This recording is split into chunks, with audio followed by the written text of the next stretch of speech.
Perfect. So, hello everyone. We had quite a few people that registered. Not sure where everyone is, especially since it was over 30 something people, but guess what? I love just a small, robust group of people anyway, and we're going to get started. So, welcome to Joy4 the Journey speaker series. My name is Dr. Camille White. I'm the CEO of Inspire to Evolve Coaching Services, and my company focuses on personal as well as professional development.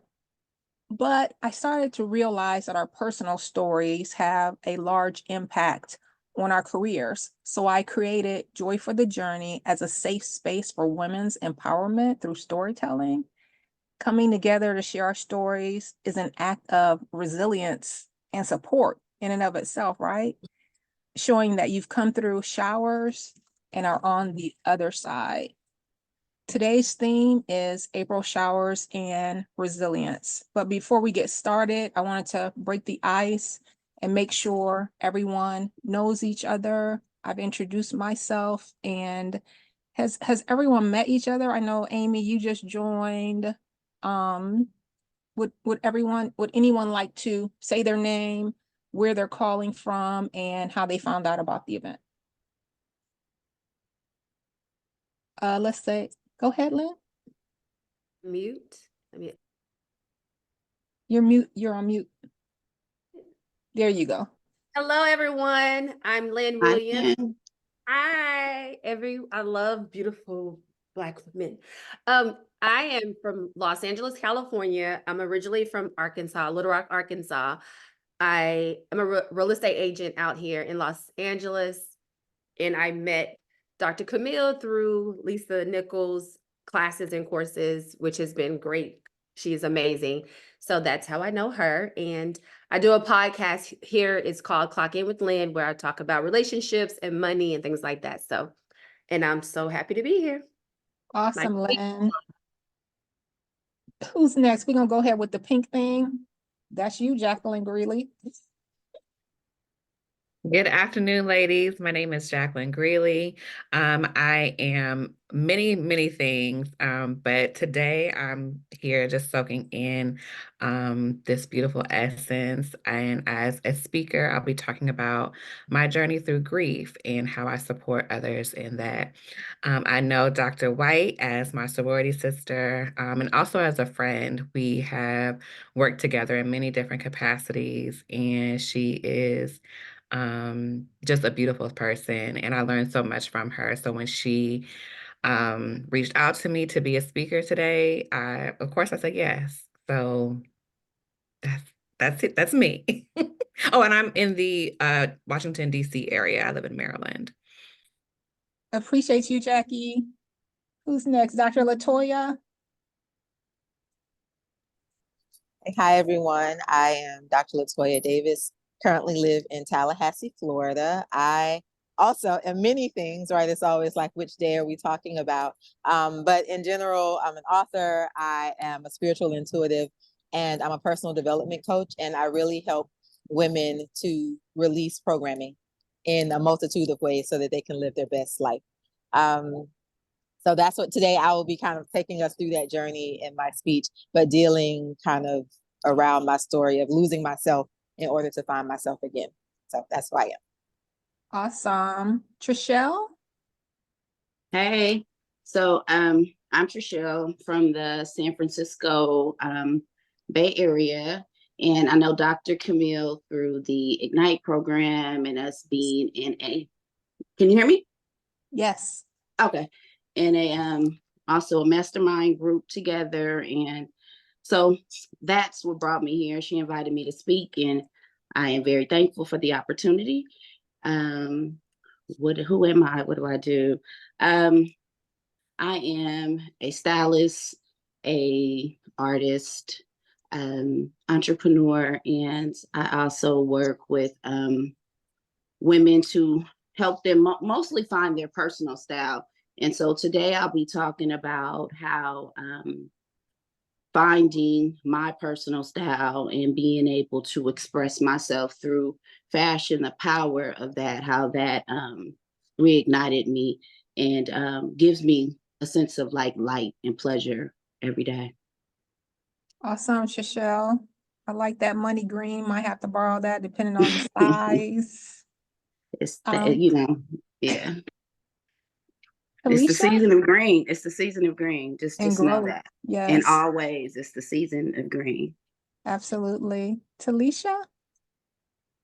Yes, I'm Talisha. I'm from Hampton, Virginia. Um, I found this group through the Ignite Facebook group.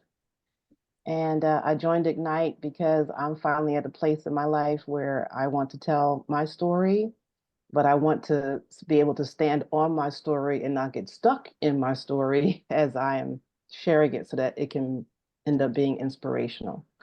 And so I'm here to hear what the speakers here today have to say. Great. Happy to have you. Thank you. Louis' mom, Michelle Cotton. Hello, ladies. So I'm the neighbor of Dr. Camille's, and her dog Ginger is one of my dog Louis' besties.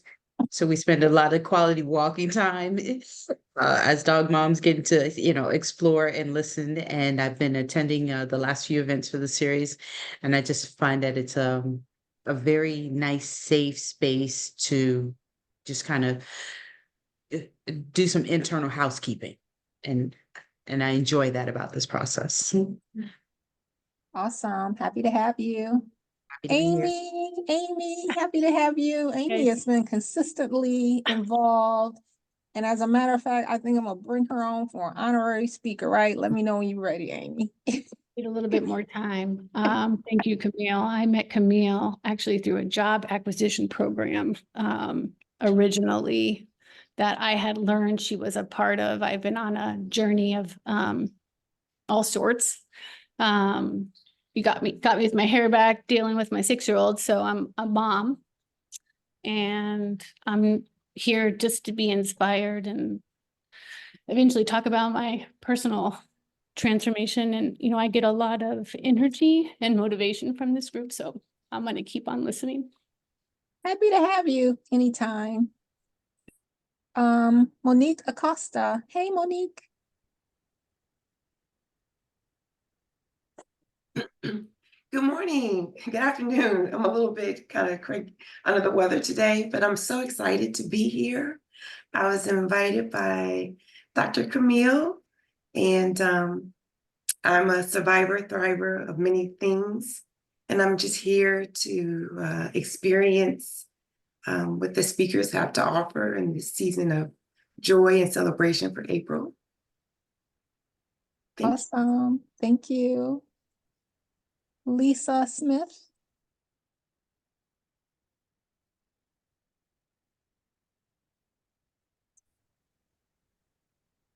Lisa Smith. She may have stepped away. Mahan. Mahan, you're muted. There we go. Hello, how are you doing, Camille? It's always lovely to see you. I really enjoy this speaker series. Thank you for having us. Awesome. You want to tell us a little bit about yourself? I'm Mahan Kaur. I am a KYI certified meditation guide for 24 years.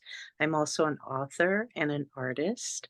I have written a children's book called Little Miss Peep in the Land of Giant Feet, and it's available on Amazon. I also have a podcast called The Beautiful You that you can find on Spotify. I am a holistic wellness coach and guide as well. So just bringing the love and support wherever I can and however you need it in your life. That's my thing, is to lift people up and share. Thanks. Awesome. And then we have Kathleen with the ducks in her swimming pool. Kathleen. Hello, everyone. Kathleen Nelson. I know Camille, I just met on LinkedIn. So I have been in the tech space for about 25 years. working at various companies, Microsoft, BlackBerry, IBM, just recently Google. So just got laid off and was connecting with people. And I typically do a lot of work with ERGs, women ERG groups that I'll typically run at corporations. So always love and, inspiring, empowering women. So just excited to be here and support Camille. Thank you. I consider Kathleen one of my besties. We're gonna meet in DC later on this year. Her daughter is graduating from Howard University, so that's always nice. So today we have 3 phenomenal speakers. That's Dr. Toya, that we briefly met, Jacqueline Greely, as well as Trichelle Smith. And then we're going to have a gratitude circle. We're going to close it out with a poem, and then folks can feel free to exchange their own, exchange information in the chat if you want to meet each other. So it's April, and of course there's a lot of showers, and it makes me think about resilience, right? And so part of my process in being resilient, and I never really thought I was that resilient, but friends have told me that I am. But I'll never forget a time that I wanted to study renal disease in Miami, Florida. And this was going to be an opportunity for me to advance my career and get on track, because I'm a survivor of fibromyalgia and chronic fatigue. And throughout that journey, it took me about 5 years to learn how to walk. So I had learned about studying, going through this program, and I was excited about it. So I calculated the tuition. I calculated the travel costs. I calculated the room rates, the books, the food, and the other items. But I didn't have that money because when I was sick, I wasn't really working in medicine.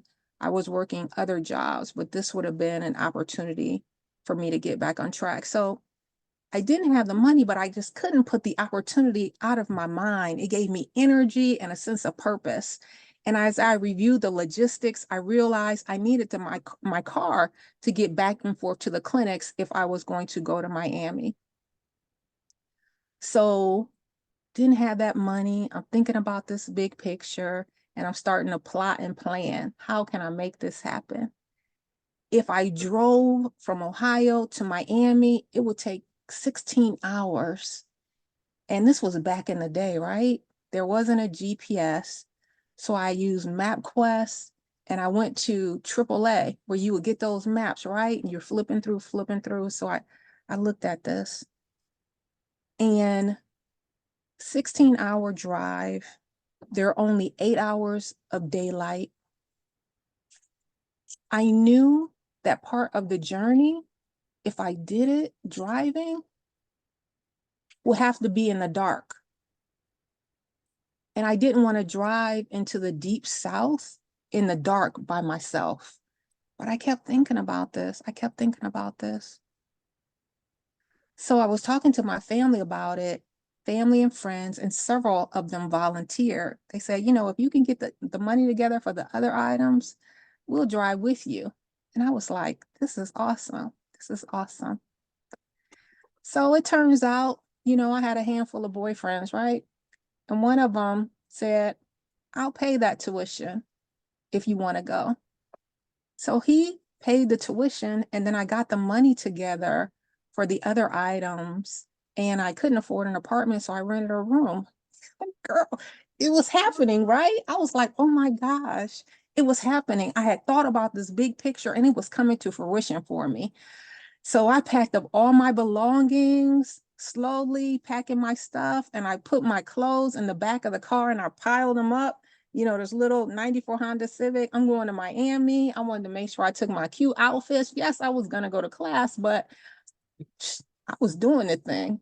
And I'm coming from Ohio too. Coldness. I was like, yep. And back then I used to love to wear Daisy Dukes, halter tops, mini skirts. I don't know why. That was my outfit of choice. If you know me, I'm 6 foot tall. I'm mostly legs. I'm 2/3 legs, right? I'm taller than most men, but that was my station in life at the time. So when it was time to go, one by one by one, these people started canceling on me. Each person, nope, I can't go. Nope, I can't go. But my cousin, she was like a ride or die. And she was still sticking with me. But the morning that I was supposed to leave,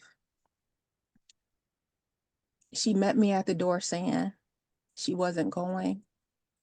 And then she said to me, "That's your dream, nobody else's."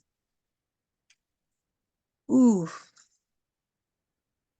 that anxiety was rising and I was so afraid. I thought I was gonna pee on myself, right? So I said, oh my gosh, I need to sleep on this. And I went to sleep and I thought about my opportunity. And I thought about driving that 94 Honda Civic. It had a radio. It was a stick shift.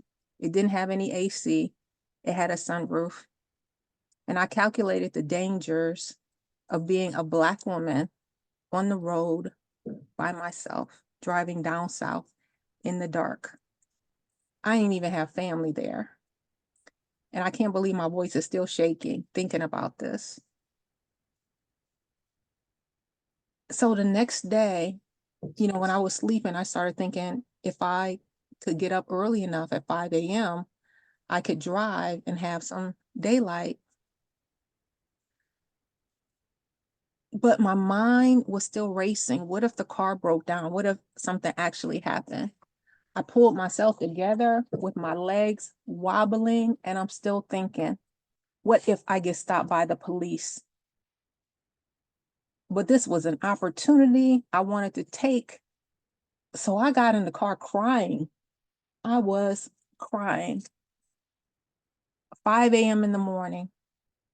And I started driving down the East Coast.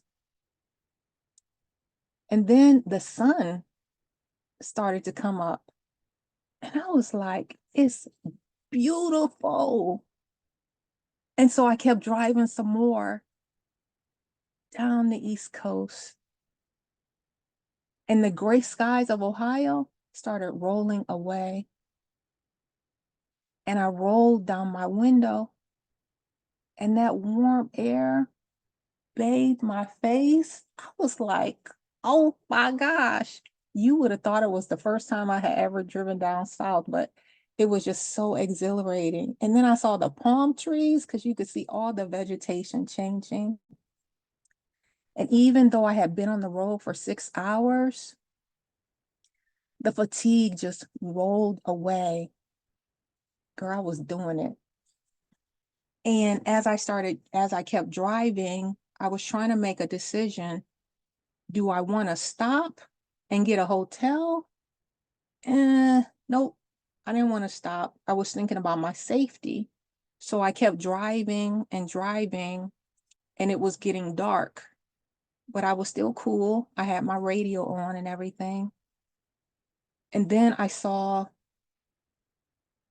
the red and blue lights flashing behind me. And I was like, here we go. And I got these Ohio tags on my car. So the police officer pulled me over. And, although I was worried about getting pulled over by the police, I was still kind of annoyed, right? Because I was in my groove. And so the police officer pulled me over and he said, where are you going? And I told him, hey, I'm going to Ross University School of Medicine. I got this rotation in renal disease, and that's where I'm headed. And, I'm driving from Ohio, but if I get there on time, I can unpack and get settled. So he told me to get out the car. Goodness, I remember what I had on. This day, I had on mini skirt, a halter top, and some boots. So I get out the car, legs first. He looks me up and down, And he said, where did you say you were going? I said, I'm going to Ross University School of Medicine. And he said, you got so much crap piled in this car, little lady, you never gonna make it. You can't see out the rearview mirror. And he reached in and started helping me rearrange the clothes on the back seat. And he said, now you should be able to see. Good luck, have fun. Next time you need to have on some clothes. I said, okay. I got on the road and I kept driving and I made it to my destination safely. And I think I was shaking the whole way. And I got to my place. I had rented a room. The landlord's wife met me. They helped me unpack the car and I made it. And I think about those stories. I look back on those times and I used to think I wasn't supported. But now I believe that mindset can keep you from moving forward. Many of the family members and friends never had really driven out of state for anything like that. And some of them still don't take vacations. They don't leave Ohio. And then I had some cousins who could have, and they just didn't. You know, maybe they didn't see a woman as taking those kinds of opportunities. So what I looked at as a time of going through showers has actually helped me build resilience, because I can say, I know how to drive by myself long distances and plan out and be safe. I know how to be adventurous. I know how to take a risk to get on the other side of fear, instead of saying to myself, what if? What could have happened if I had tried that? Who knows? I might still be in Akron, Ohio, waiting for somebody to help me drive to Miami, but I'm not. And that's my story for today. I can honestly say, you know, when I went to Miami, I had a good time. I ate a lot of food. I went to some good parties, festivities. I met some great people in the clinics, and it really did enhance my career. So thank you guys for listening. Any questions?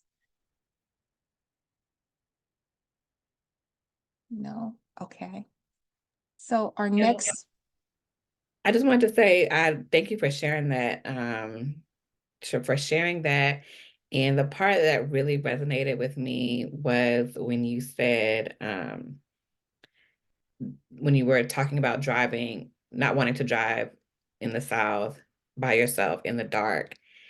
And I think that the metaphor, like that darkness, is where we find like something that we want, but there's something that we have to go through in order to get it. And it's so scary to have to navigate darkness by ourselves, or seemingly by ourselves. And so even for myself, I've talked myself out of doing certain things because that darkness seemed overwhelming, and not realizing the sun's going to come up, right? Like the sun's going to come up, but that darkness by yourself, seemingly by yourself, it can be so, that fear we allow to come in and take root. And I loved how you brought it on the other side where the sun came up, right? Like the sun came up. I can see, I have direction now, but sometimes we have to go through that darkness to get to that other side. Right. Sometimes we can list those things out, right? And they seem insurmountable.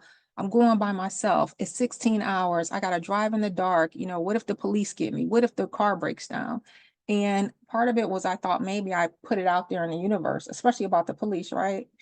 But it was just me not packing correctly. And I could have thought better about the outfit, but that sorry. I want to say really quickly too, I love the part where you were saying where you didn't feel supported by your family. And I know a lot of us entrepreneurs, business women, a lot of times we don't feel supported sometimes by your friends, your family, especially when you're up and starting. And I really like the fact that I saw the support with the police officer and like other things that you saw the support in. And I love that because a lot of times we sit around and we think about who's not supporting and not really focusing on the people that are supporting. So I love that. Thank you for that. Yeah. I have a comment as well. The same thing that Lynn kind of pointed out with the police officer. I feel like, in those moments, sometimes, like in high anxiety, when we like seem like so afraid and things like that, it's like, I believe in God. I always say, like God sends his angels like in those moments. And I feel like that's what like that police officer like was to you. That was like, I always believe in angels in human form. I believe angels come in human form.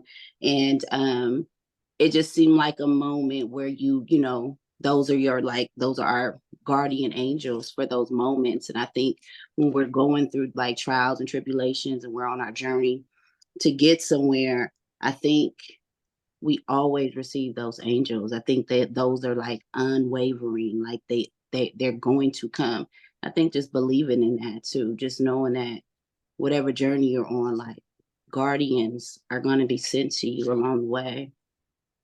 Yeah, I've lived in over 30 states and I've met a lot of people. And I had a friend in New York that used to say, girl, babies and fools. Babies and fools, the Lord will watch out for babies and fools. So you need to figure out which camp you're in because apparently you do have somebody watching over you. Yeah. Anyone else? I wondered, Camille, how those people in your life, do they see you as such a beacon now? Or are they still being?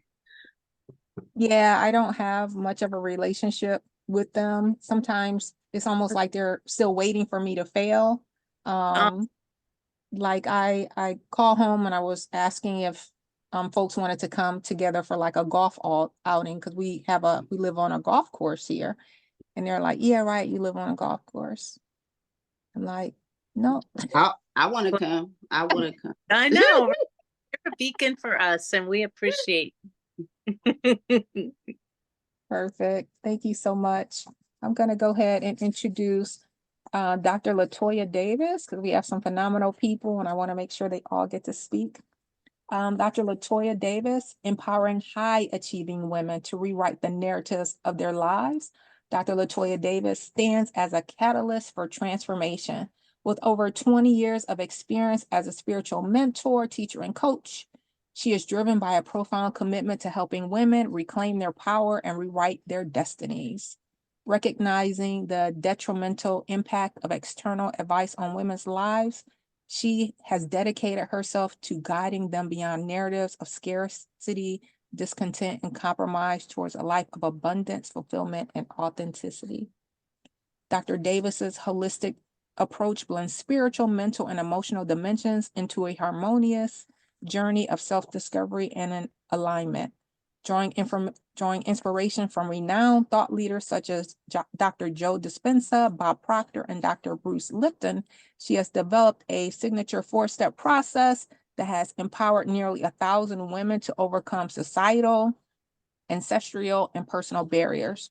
Through her My Ancestors Keeper lineage healing program, Dr. Davis not only facilitates personal transformation, but also trains therapists, energy workers, and spiritual healers to continue her impactful work across the globe.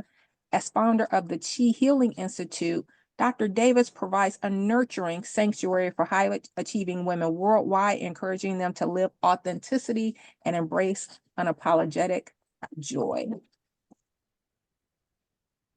Beyond her professional accomplishments, Dr. Davis is a devoted mother of 2, college professor, and avid traveler with a passion for culinary exploration. She shares her love for African diasporic dance forms, including Afro-Cuban, Afro-Haitian, and Afro-Brazilian, and is currently pursuing a PhD in metaphysical parapsychology while also serving as a Reiki master.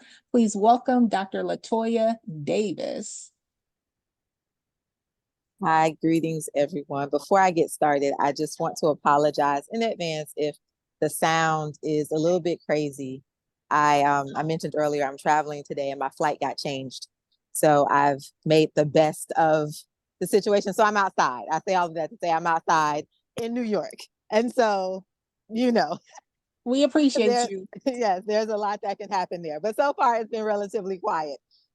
But thank you so much for that introduction. So you know, as you've heard, I've done a lot, I've experienced a lot, I've seen a lot, but what I'm most proud of, or what I kind of hold to, is that I feel like I've built a lot, right? In all of the spaces and places that I've been, I've built community. I have built a school. I started a dance school from nothing when people told me that I couldn't, right? To be able to give a space for little brown kids to have resources and quality education, built that, which then expanded to community and adults, built college communities and programs. So I am proud that I am always in places and spaces to build things. And in that, being able to build things, I think what stands out, or how you're able to build, is because people see you as a leader, right? You don't get to build, you don't get to have people come along for the ride if you show up as unempowered or not sure or lacking confidence. But the reality is, in that space, during those times, in all of those places, in my home, I felt completely different, right? I was 25 years old, entering into a relationship and a commitment that society had taught me was the right thing to do. I had been together with him for a while. I had believed all of the thoughts about the trajectory of a woman's life, right? And even though at that point I had my PhD, I had a lovely job at the university, there was still, in my mind, an aspect of me that needed to be fulfilled in a different way. And so I got married, even though the internal urgings in me were like, I don't know if this is the thing. I don't know if this is the time. I don't know if this is the one. Now, I don't take anything away from my ex-partner.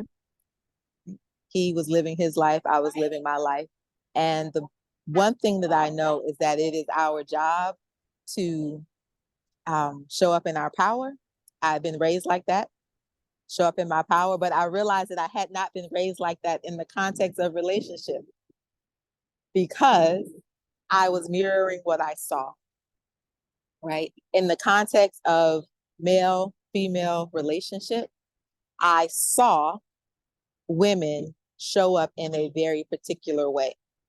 I saw women show up in a way that said, I will defer, I will listen, I will step back, I will become small, I will do all of those things as to not challenge ego, as to not take the spotlight, as to not shift or divert attention in a way or away from the person who should be receiving that. And so here I was, accomplished. I had achieved and done so many things on my own. And then I got married and somehow lost my mind, gave into all of the ways and all of the things that society said I should show up as. And I lived that way, internally, feeling conflict, but externally showing up and smiling. I had a mantra, and it basically said, always show up. And so for me, that meant no matter what was happening, no matter what I felt inside, when my husband and I had an engagement, when there was an event, when there was something business related, my job was to show up as the person that I had created the facade for everybody to see. The one that said, she's the leader, she's empowered, she can build, I can trust, right? We can do all of these things. I'm going to show up in that way. And I did that for a long time. I did that for a long time, through Tallahassee, Florida, where my husband and I met in college, to then moving back to Miami to help take care of my parents. I showed up consistently all the time. Moving to Lake Wales, Florida, which is where we went after my mom, after taking care of my mom and us saying, okay, we're going to try something different. And then when I got to Lake Wales, by this point, I had 2 kids. I had just given birth to my second daughter. She was born in 2013. So back up. My husband and I met in 1999. We got married in 2005. Here we are in 2013. I have this new baby. Somehow, with the new baby, we also got tasked with in theory, it was a we. In reality, it was an I. Got tasked with becoming the caretaker for his grandmother. So now I have a 2-year-old, a 6-month-old, and I'm caring for a woman who has cancer, who has early onset dementia that nobody else is willing to accept. And I am saddled with this responsibility, still believing that it's my job to show up. While at home, I'm saying to my partner, hey, I need these things. Hey, can you hear me? I don't feel respected. I don't feel seen. I'm overburdened. I'm saying these things out of my mouth and I'm like, am I not saying them in English? Okay, no problem. Let me try a different way. Let me throw a tantrum. Okay, wait, nope, that didn't work either. Okay, let me withhold some things. Wait, nope, that didn't work either. Okay, still, just showing up. Toya, it's your job to show up. Because again, society has said, you got these babies. Ain't nobody gonna want you, right? You old. He's the primary breadwinner. How you gonna take care of yourself? Suck it up. Your parents have dealt with worse. Your great parents have dealt with worse. The bills are paid. The lights are on. You're not getting hit. So I sucked it up. And then one day I found myself on the other side of a bathroom door with the door locked, sitting on the floor, tears rolling down my face, trying to quiet cry because my 2 kids were on the other side of the door. And as I sat there, something in me broke. In that moment, as those tears were rolling down my face, my spirit said, no more. We're not doing this. I don't know what we're going to do, but it ain't going to be this. And right in that moment, there was a little knock on the door, right? Because little babies, they have impeccable timing. Knock on the door. And I just said, give me a minute, babies. I'm coming. I, got up, looked at myself in the mirror, splashed some water on my face, gave myself a little, we can do this talk, got myself together, walked out the door like nothing had happened, right? But inside, I was different. From that moment on, I was different. And there wasn't even like something that happened in that moment that caused that break outside of my spirit saying, we have done enough. You have done enough. And I am no longer allowing you to settle. And the reality is that's what I had been doing, right? Settling is easy. It's comforting. It's comfortable, right? Everything that required me to get to the thing that I knew that I could be better, get better, do more, required me to come out of my comfort zone. But society had told me that as this Black woman, this thing that you've created, that's what's there for you. So I get up, go out, do the things, finish the rest of the day. My ex-husband comes home. I tell him what I tell him. He hears it through some ears that are not what I'm saying. But at that moment, I said, it's not my responsibility for me to make you hear what I'm saying. That was the epitome of I can show you better than I can tell you, right? And I remember, I think he thought this would be like every other time when she told me something and she changed her mind, right?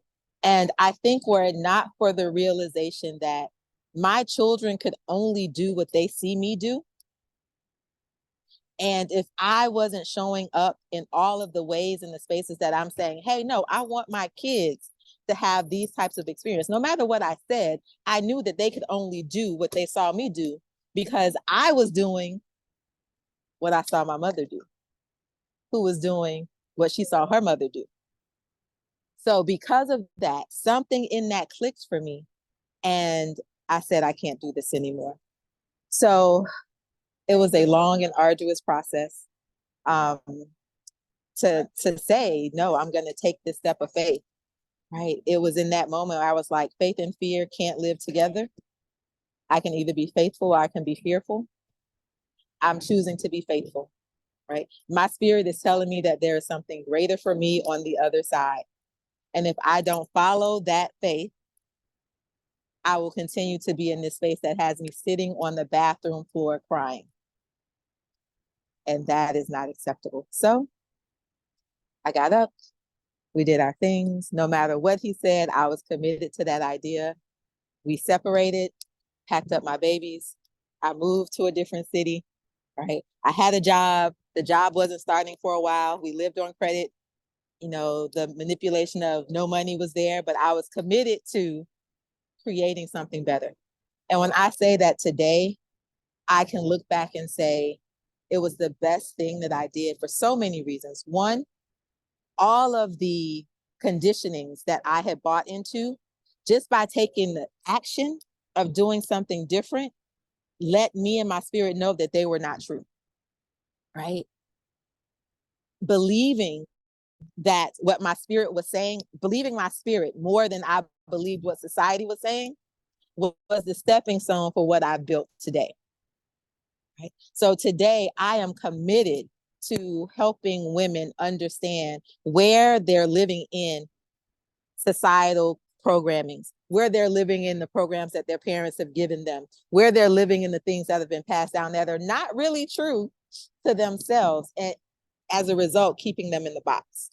I am all about, in this moment, in this day and age, women taking up space, holding space, breaking boxes, building new boxes, right? And releasing all of the things that have held us back. So today, in this moment, you know, people always say, how'd you get here? You know, what led you down this trajectory? And it really literally was the moment where my spirit said, we are not doing this anymore.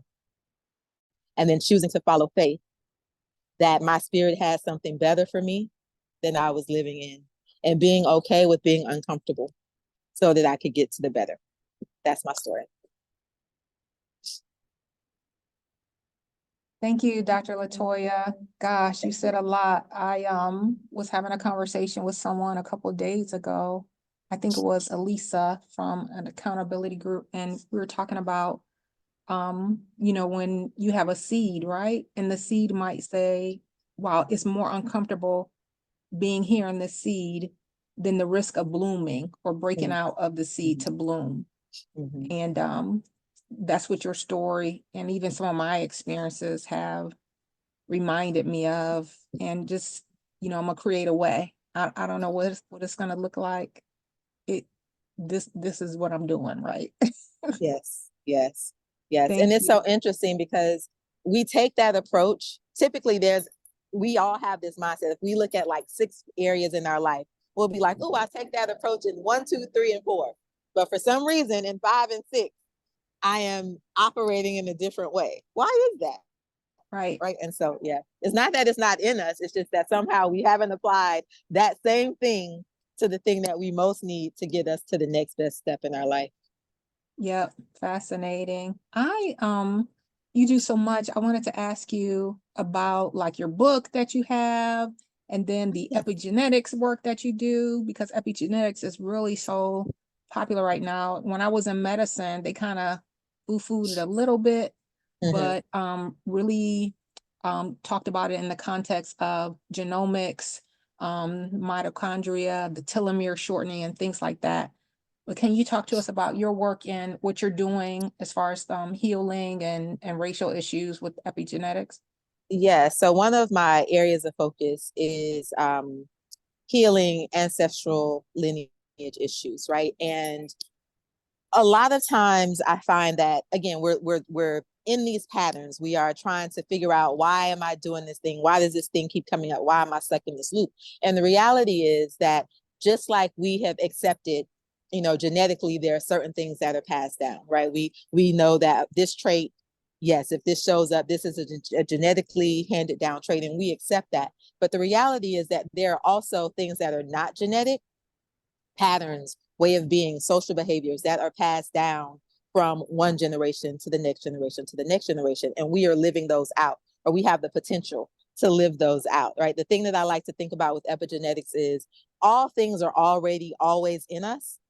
And depending on the environment, we can flip the switch to activate that thing, right? So just because I haven't started to act the way that my mother acts doesn't mean that that isn't a potentiality. It just says that the right ingredients haven't come together yet in order to make me activate that switch. And so what I do is help people understand what patterns are in their familial line, and through using a combination of kind of neuroscience and energy, just a whole lot of stuff. We go in and we basically rewire or diffuse those potential patterns, so that we are not living out our ancestors' traumas, essentially. So I love that work. So I teach it to other people who work with people to be able to use that in their own practice. And then I also teach it in a way just so that people can use it for themselves. And then I do sessions to help people. Some people don't want to teach it or do it. They're like, you do it for me, right? And so I do sessions to help people identify that as well. And then just on the book, I just released a book, y'all. It is called Grandma's Love, Zaya's Story of Loss and Forever. So my father died in October after a really long bout with conditions. My mother died a little earlier from leukemia, and I had children during both of those times. And so just being able to communicate to my kids what was happening, how they could deal with grief and loss, inspired the book.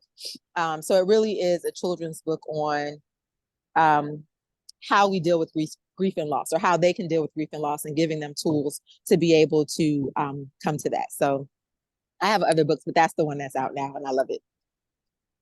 Awesome. Any questions for Dr. LaToya? I have a question, Dr. LaToya. Mm-hmm.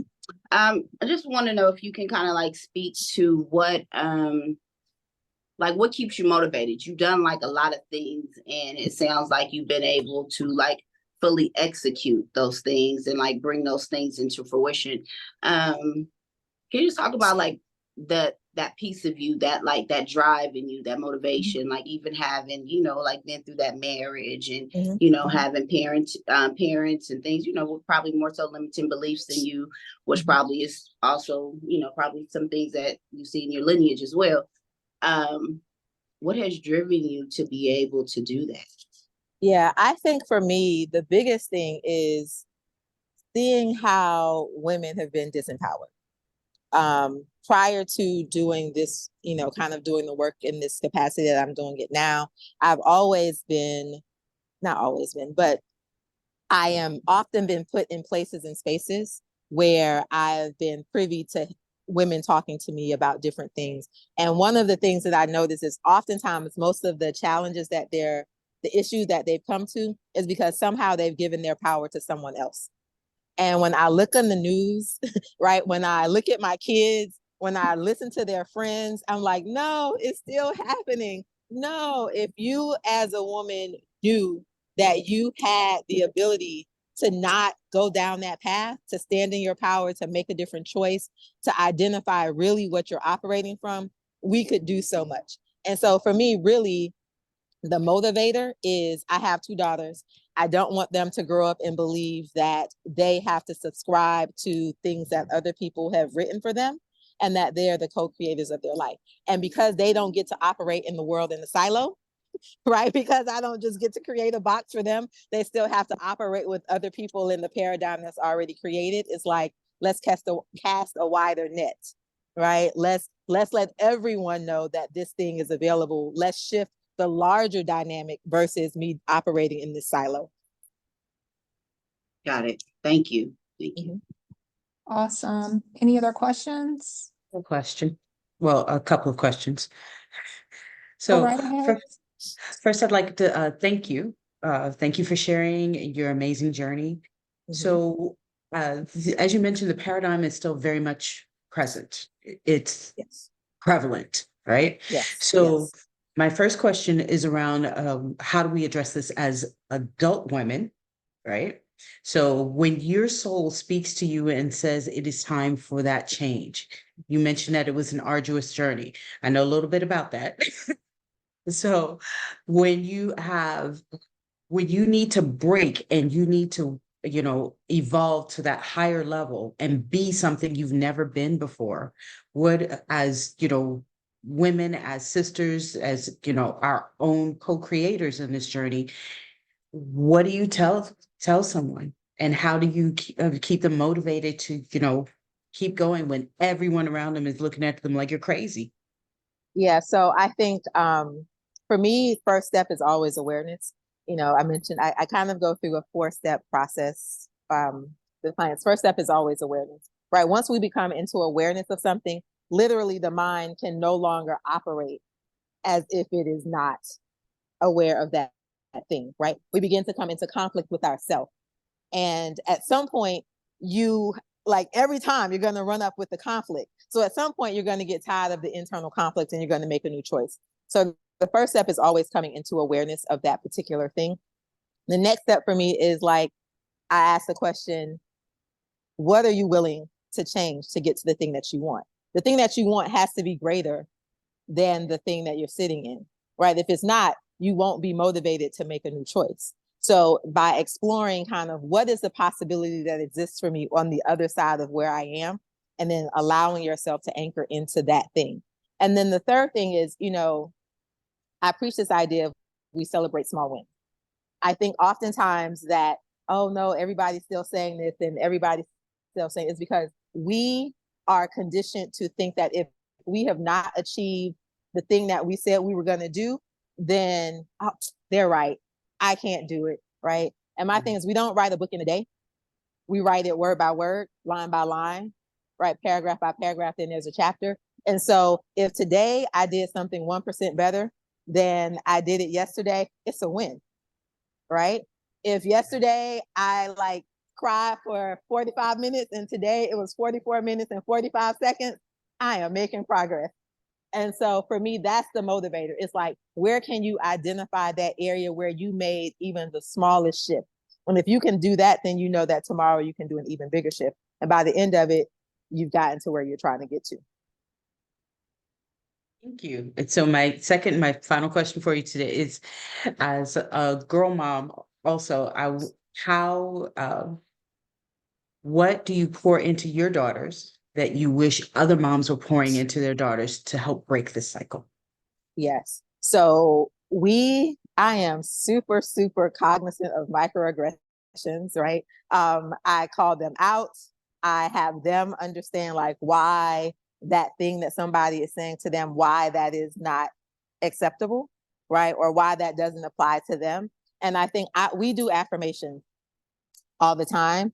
2 things that I do with my kids on a daily basis are affirmations and then visualization techniques. So they see themselves in the morning when they wake up, they see themselves go through their day, how they want their day to be, right?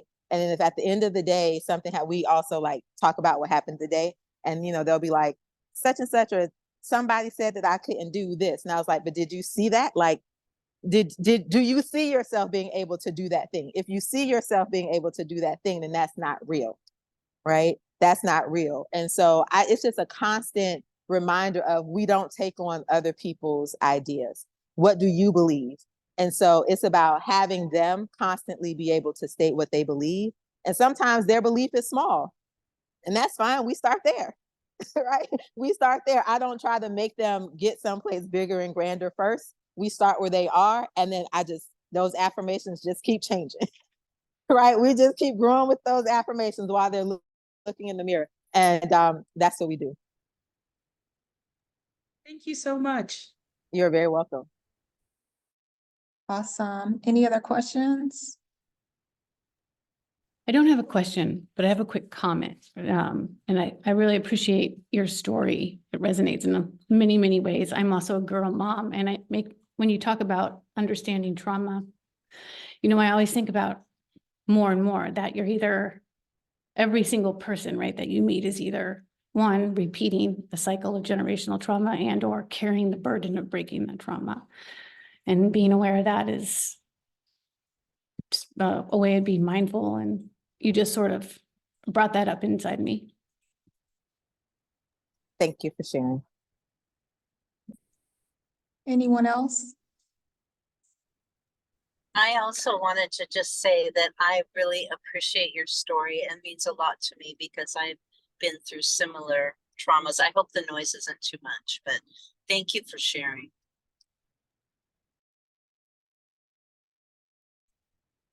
Awesome. Anyone else? I really loved Dr. LaToya, when you say, you don't take on anyone else's story, right? Because I constantly remind myself, and when I talk to people, I have to remind them of who they are, right? What they've done. And I practice a technique called the cookie jar, where you sit down and you write down the things that you've done. Okay, travel 16 miles in the car by myself, it goes in there. Got a degree here, put that there. Travel, all these things that you've done that you might think are very small. And when something that is perceived to be insurmountable, you can pull out of that cookie jar and remind yourself of the things that you've done and how great you are. Because a lot of times society functions, especially for women, to minimize our achievements. And that's so important in your career. A lot of times you'll think, well, I can't do that. But then if you've written down everything that you've done, I can point to and say, hey, you've done it. And they're just calling it something else. You're already that person. You are her. And it gets us to a better state of believing. So if there aren't any other questions, I'm going to go ahead and introduce the next speaker. Thank you all. Thank you, Dr. LaToya.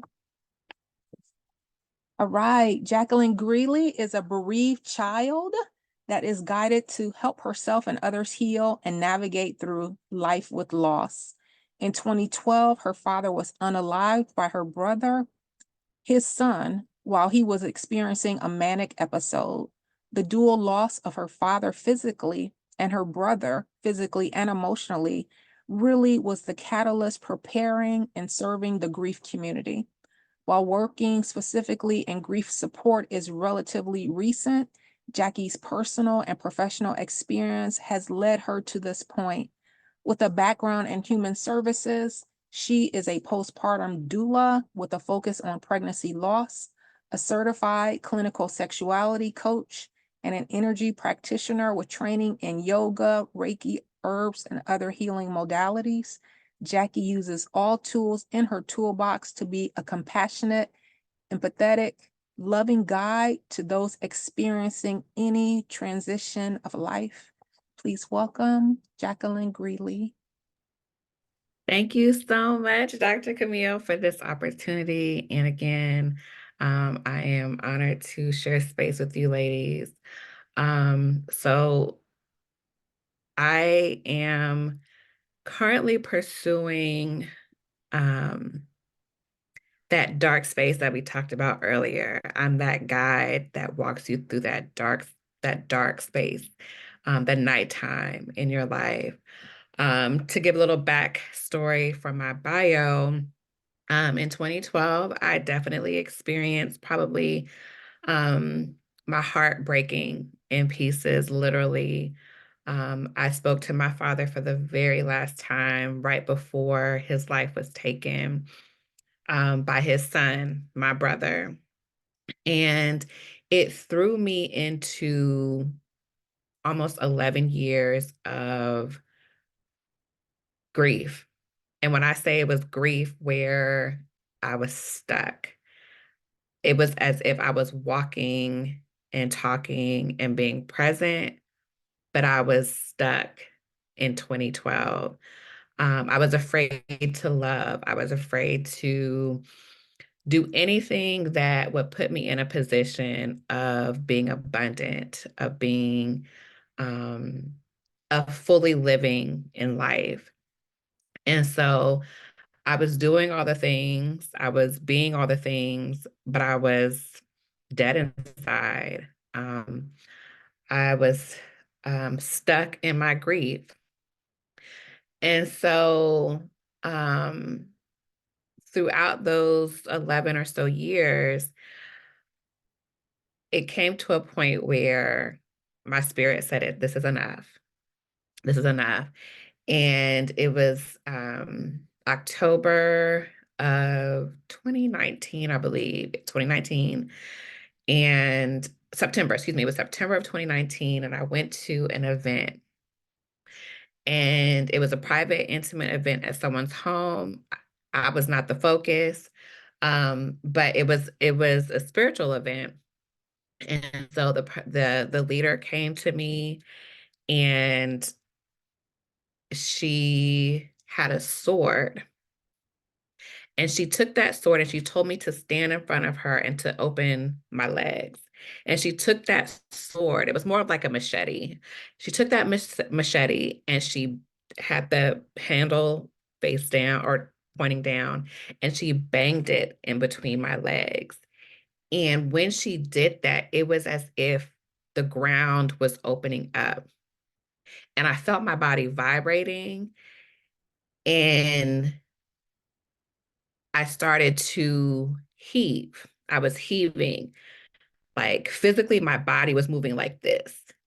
And all of a sudden, I started wailing and screaming. And everything that I have been holding inside of me for the past 11 years, all of the anger, all of the fear, all of the frustration, all of the hurt, all of the sadness came up out of me. And I screamed and I wailed for probably a good 10 minutes. And after that, I felt a change. I felt a change. And so at the time, I had really long hair. I had long locks.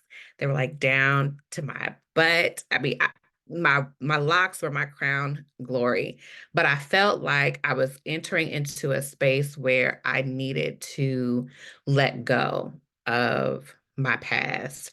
And so I had made the decision that I was going to cut my hair. And everybody knew how I felt about my hair. Everybody knew how I felt about my hair. When you saw long hair, you knew that was Jackie. And I felt like I'm never going to cut my hair, but I felt like my hair was holding on to a lot of the grief that I had, a lot of the grief that I was experiencing. And so my spirit knew that it was time to start over. And so I made a decision on, I had a consultation, and on December of that same year, I sat in a barber's chair and I had my hair cut. And shortly thereafter, in January of 2020, I had a New Year's vision board party.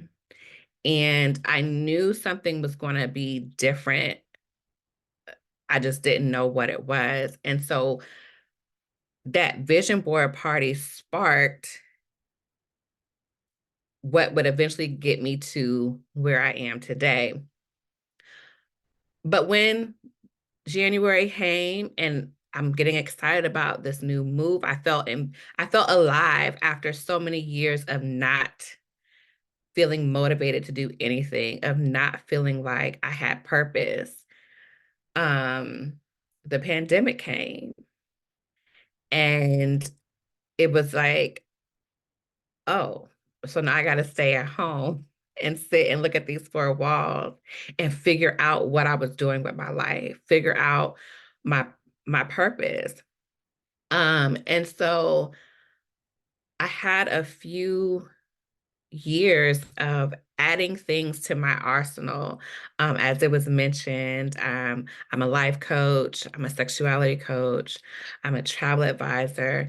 And one thing that has gotten me to this point knowing how I went through a period of grief and going through a period of wondering, why am I here? What is my purpose?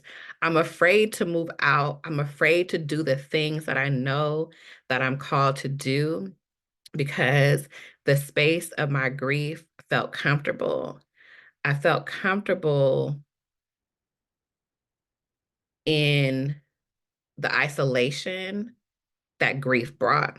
I was comfortable in the excuses of not having to show up because I was in grief. I started to use grief as a blanket. I started to use grief as an excuse for not pursuing what I knew was rightfully mine. And so sitting in the pandemic brought on another opportunity to look at my life. Look at, are you doing what you know you want to do? Are you doing what serves you? And it took me a while to get to that answer. As as was shared, my father was murdered by his son. And that is very traumatic. That's a very traumatic experience. That is very, it does something to you. It changes you. And I didn't understand why I felt that this particular story was going to be the catalyst to get me to where I am. But I learned things throughout the many years that I've been processing and in grief and just living without my father. One of the things that I did not do initially in the beginning of my grief journey is I didn't ask for people to be with me in the dark. I didn't ask for people to drive with me at night. I really like that analogy, Kenny. I'm gonna hold on to that. But I didn't ask people because I felt like I needed to carry this burden on my own, right? I felt like this was my burden. It was so gory and, it's just so traumatic. I didn't want to burden people with that. But in that, I internalized a lot of things. And so it prevented me from moving forward, right? I was stuck in that grief. So as I'm in the pandemic, as we're coming out of the pandemic, I'm wondering like, why is this story being called on for me to help people? And as I mentioned, the thing that I wish I had done was to ask for that help. And I never sought out therapy. That's my background. They always say, counselors and therapists are probably the worst patients or clients to have. And it's kind of true because we know it intellectually, right? But it's actually like taking that step to do it ourselves. So it wasn't until last year that I got a therapist. I got a therapist who, even though I was like, I know my grief. I know, but there's something else inside of that is I'm not, there's something else there outside of the grief that is keeping me in this stuck place, right? Like I was using the grief as an excuse. I was using grief as that placeholder, that blanket to feel like I needed to stay where I was. So I knew that there was something deeper than the grief. So as I've been working with my therapist, I began to remember your father's passing, your experience through that is not the sole reason as to why you want to help people. this is what you're called to do. You're called to be that guide for people who are going through their dark nights. Through it, there's always you tend to find people who are there for you, through the good times, through when you come on the other side. But it's when you're going through something or the immediate after effect that you find that you need a guide, you find that you need accountability, and you don't really know where to go. And my purpose is to be that, is to help to walk those dark, empty spaces, and to remind myself and to remind others that you can get to the other side. And so when I think about resilience in this space, there are so many times where I wanted to give up. There were so many times where I felt like, what am I doing this for? What am I doing here on this earth? What is my purpose? And every time I wanted to give up, I couldn't.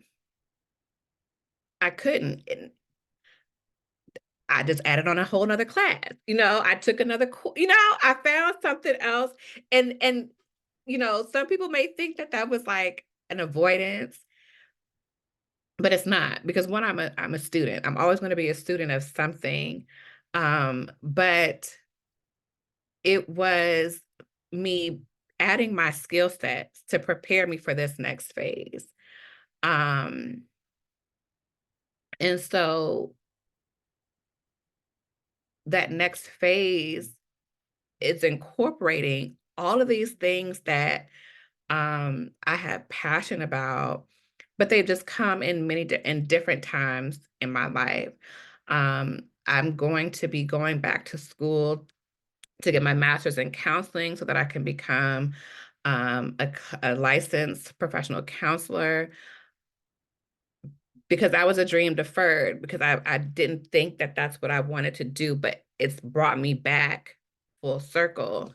The resilience has been knowing that when my time is up,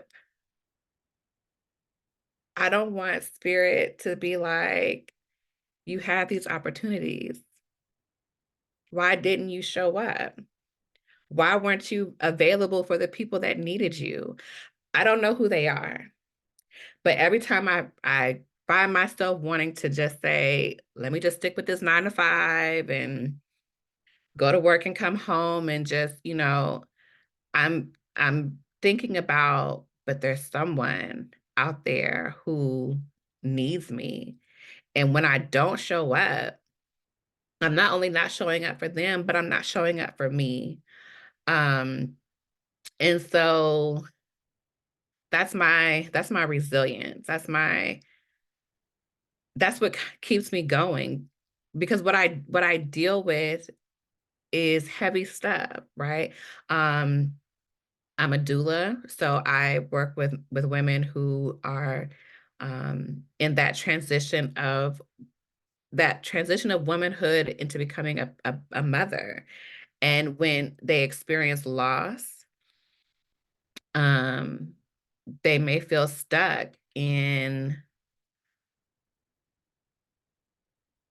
disappointment that their bodies did not do what they thought it should do, or that they are not being the version of themselves that they wanted to be.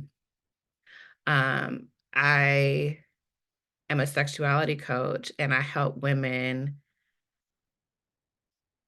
who experience trauma in their lives, who experience a belief about themselves that prevents them from being unstuck in getting what they want, from from living pleasurable, fulfilled lives. It's not just about sex, but it's how we navigate through life and being in touch with with who we are and what we are and what we want.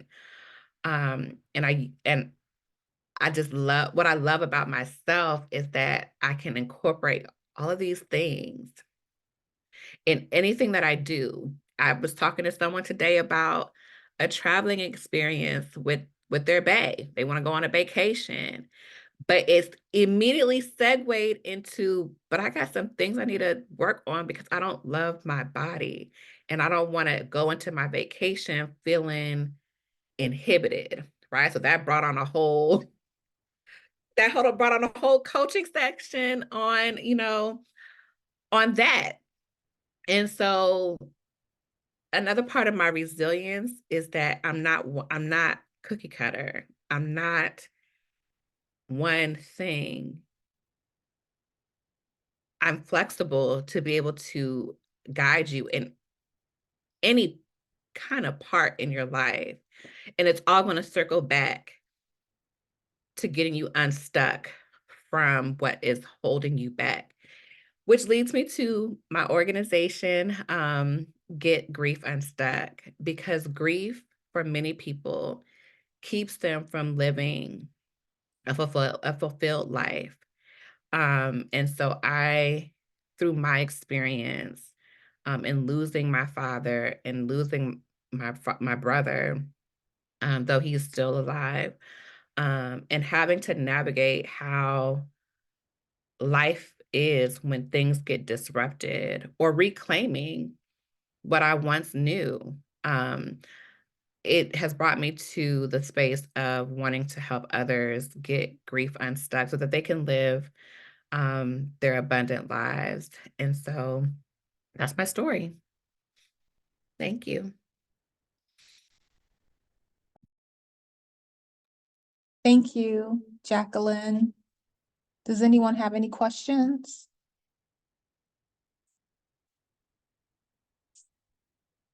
I have a question. So Yes. you said that,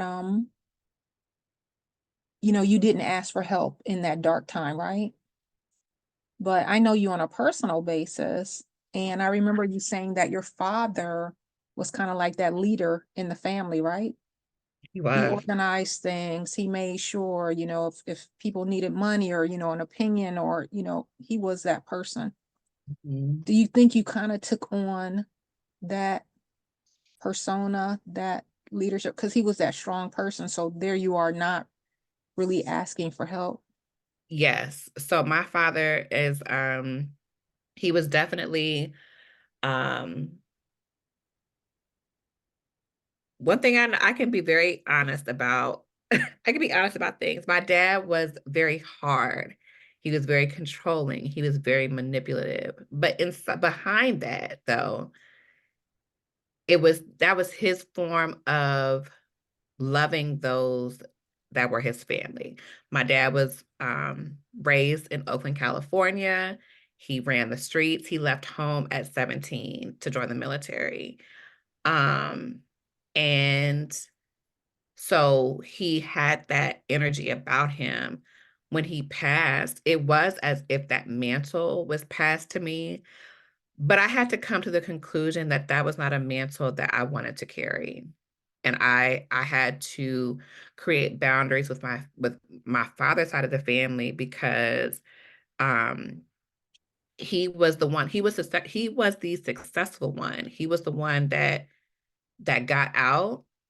He was the one that married up, right? So his family kind of took advantage of him in that way, to the point where it was like, he passed in Virginia and my family expected me to like fly him to Oakland for a service and then fly him to Louisiana to be buried. And I was like, I'm not doing that.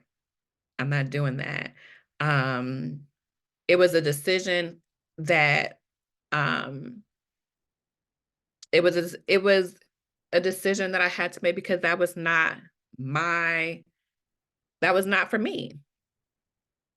That was not for me. And I wasn't going to allow anyone to place that on me. And I think that's a healthy thing to do once you start dismantling your grief, is you start to become clear about your boundaries. You start to become clear about what your purpose is. And sometimes in that, you may make some people mad. You may make some people upset. And you have to go no contact. That's a new buzzword now, no contact. But I get it. And I have no contact with a few family members, aside from, from my dad, but just for my own health and well-being. I have a comment. You hear me? Yes. Okay. Yeah, so I want to say first, no, not first, but this is the first thought on my mind right now.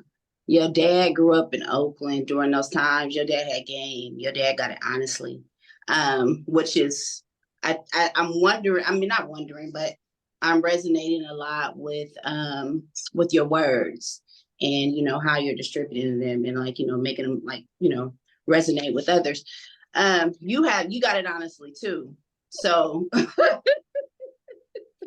the gift of words, the gift of gab, as they would say, and I'm not saying that that's what you're doing, but it's an honest trait, and I'm listening to you and I'm listening to your words and just appreciating your story and how you're telling it, and just your resilient factor. And I think sometimes when we hear stories, we hear a lot of the good parts of the story instead of, we hear the valleys too, the low peaks. But what I'm appreciating from your story is how you're, there seems to have been years of, things that you had to come from and triumph.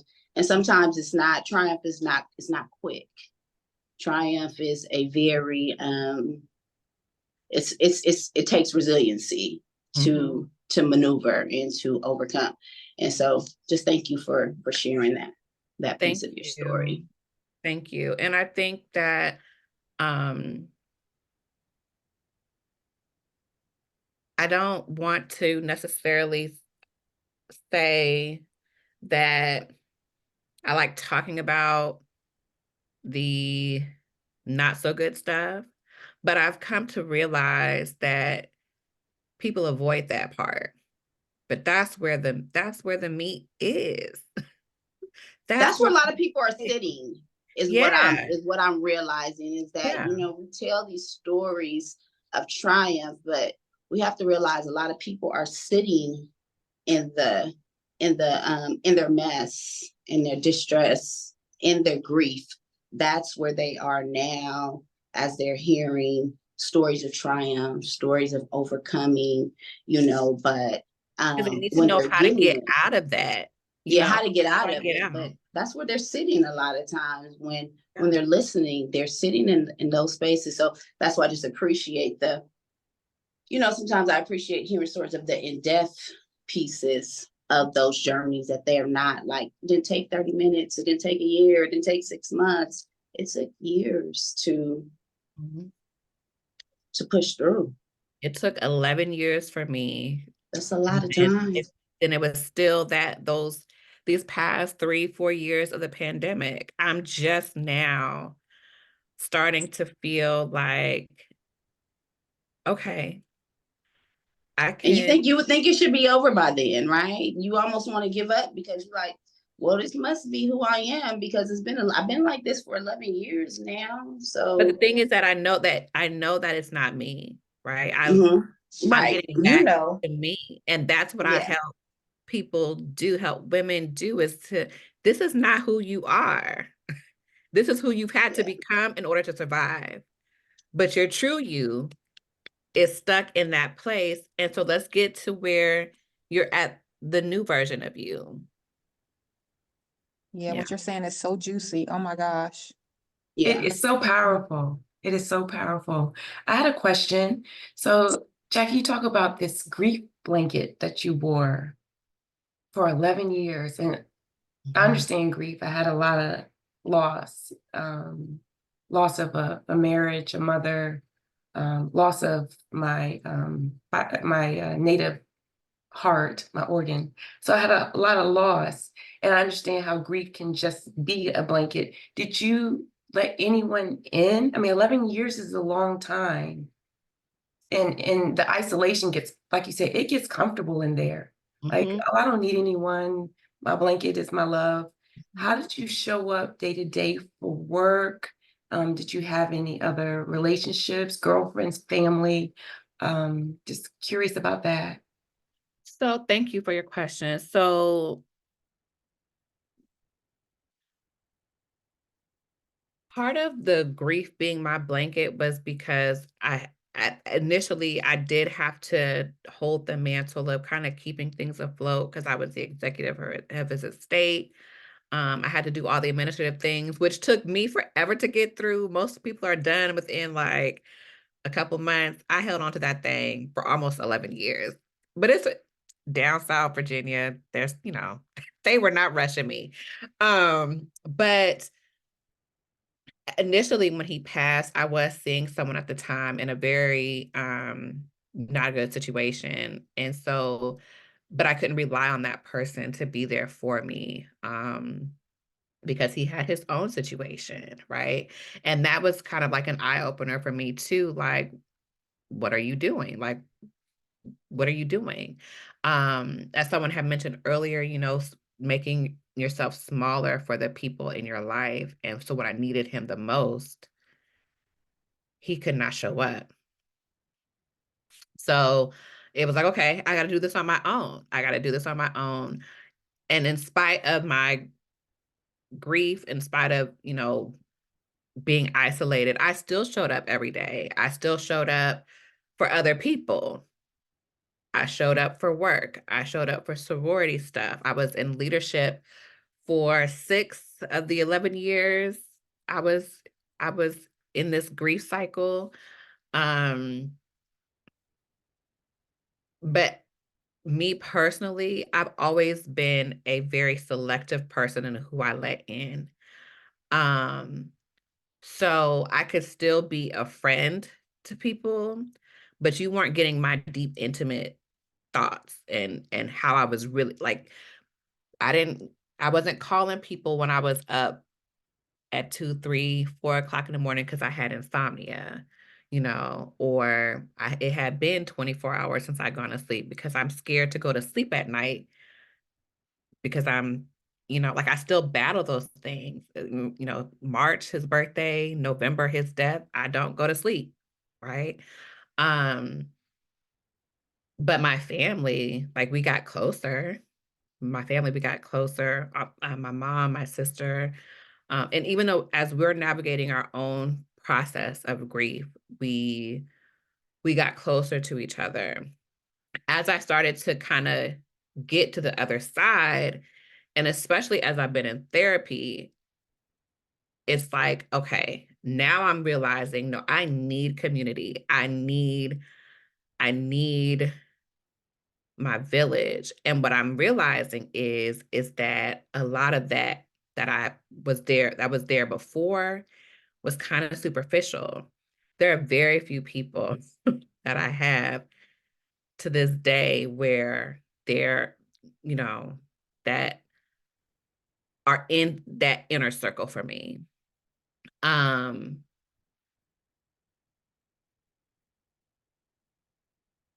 Sometimes I keep the blanket on because I need to process that, right? But I know that it's okay to take it off. I know that I have people that I can talk to.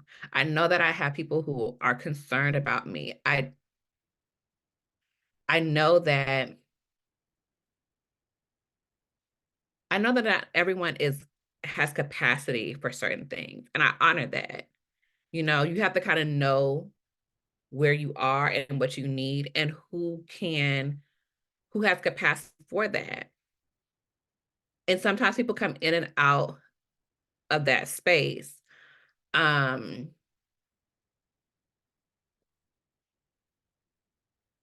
It's a daily thing for me to have to be conscious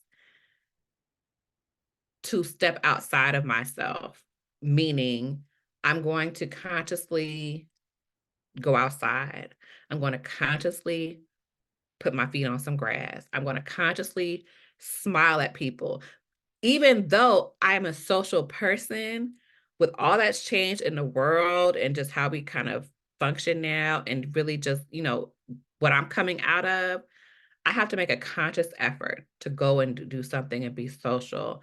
But in those moments where I have to do that, I have to remind myself that I deserve it. I deserve to be in a happy, fulfilled, joyous space. And it's my responsibility. It's no one else's.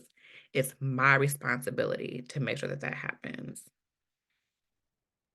Pass the plate. Pass the plate. That was a word. That was a sermon. It Develop was. that into something. That was, whoo. It's your responsibility. Yes. Yes. Any other questions for Jacqueline? And hopefully, if she can hang around after the call, if anyone has any other questions. So now I'm going to introduce Trichelle Smith. You still there, Trichelle? Trichelle Smith is a multifaceted force of creativity, compassion, and empowerment, seamlessly weaving her talents across various domains. Based in the vibrant Bay Area, Trichelle is renowned for her captivating abstract works, her innovative accessory designs, and her unwavering dedication to uplifting the youth. As an abstract artist, Trichelle's work transcends conventional boundaries, captivating audiences with its depth, emotion, and raw beauty. Her pieces, infused with bold colors and striking compositions, serve as a mirror to the complexities of the human experience. In addition to her prowess in the art world, Trichelle is a fervent youth advocate and mentor to young adults, leveraging her own journey of growth and self-discovery to inspire and guide the next generation. Through her mentorship programs and community initiatives, she empowers young people to embrace their uniqueness, pursue their passions, and overcome life's obstacles with resilience and grace. Beyond her artistic endeavors, Trichelle is also pursuing a career in marriage and family therapy, driven by her innate compassion and desire to facilitate healing and connection within relationships. Her commitment to mental health and well-being reflects her holistic approach to empowerment, recognizing the interplay between emotional wellness and personal fulfillment. As a stylist and fashion enthusiast, Trichelle infuses her distinctive aesthetic into every aspect of her life, effortlessly blending creativity with elegance and flair. Whether curating striking ensembles or designing statement accessories, she channels her passion for fashion into a vibrant and self-confidence and authenticity. Please welcome to the stage, Trichelle Smith. Oh, Hey. I feel like Shannon Sharp with those introductions, right? Right. I feel like no, like you know how the people sit on this couch, be like, are you talking about me? That's not me, right? No.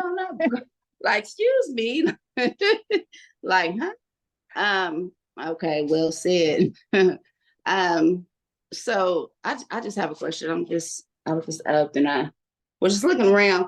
Is there anybody else that got like tags on clothes in their closet? Just raise your that you never wore, that is just like, or shoes that you just like, now I didn't have the, like, when am I gonna put those on? And I bought this and I was planning to wear it, but when? Like when? So I'm right now, excuse me, I'm just on a mission to be like realistic and honest about the stuff that's hanging in my closet with these tags that I'm not even sure if I'm going to keep. I feel like I just want to put some stuff in a bag and like donate it, because sometimes I just feel like it's out of control. And sometimes I'm like, ooh, when it's time for me to go somewhere and show up, I know I got something. Like, and I can like pull it together. So I'll be torn between like, just get rid of it and keep it, because when it's time, you gonna have it, right? So I just had to ask that question because I just walked, as I was off camera, I just walked past my closet area. I was like, I wonder if anybody else feel like this when they walk past their closet. Anyway, I digress. Definitely digressed, because I just had to take that in because I was just like, whoa. Give me a second. So yeah, so I'm Trichelle. So she, you know, she did my introduction, and I have always been that girl that has showed up with confidence, you know, just very stylish, very, you know, like everything is together in my world.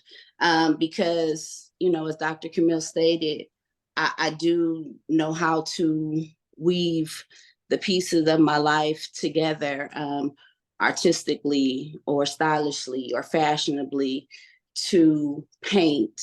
And literally, I will paint a pretty picture for the world, for how I show up.